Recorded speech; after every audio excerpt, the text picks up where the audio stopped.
அஸ்ஸலாமு அலைக்கும். ரமதான் ஏன் இவ்வளவு ஸ்பெஷல்? நோன்பு இருப்பதற்காகவா? இல்லை. இந்த ரமதான் மாதத்திற்கு இவ்வளவு கண்ணியம் கிடைக்க மிக முக்கியமான காரணம் மனிதகுலத்தின் வழிகாட்டி திருக்குரான் இந்த மாதத்தில்தான் அருளப்பட்டது. அல்லாஹ் குரானில் கூறுகிறான், ரமதான் மாதம் எத்தகையதென்றால் அதில்தான் மனிதர்களுக்கு நேர் வழிகாட்டியான குரான் அருளப்பட்டது.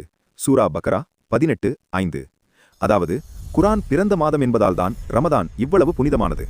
நபிகள் நாயகம் அவர்கள் ரமதான் மாதத்தின் ஒவ்வொரு இரவிலும் வானவர் ஜிப்ரீல் அலைஹி அவர்களுடன் அமர்ந்து குரானை திரும்ப திரும்ப ஓதி பார்ப்பார்கள்.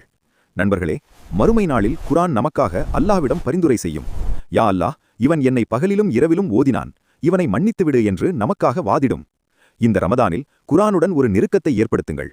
வெறும் அரபியை மட்டும் ஓதாமல் ஒரு வசனத்தின் அர்த்தத்தையாவது படித்துப் பாருங்கள். அது உங்கள் வாழ்க்கையை மாற்றும்.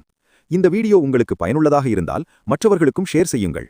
குரானின் ஒளியில் நம் வாழ்வு மலரட்டும். அஸ்ஸலாமு அலைக்கும் வரஹ்மத்துல்லாஹி வபரகாத்துஹு.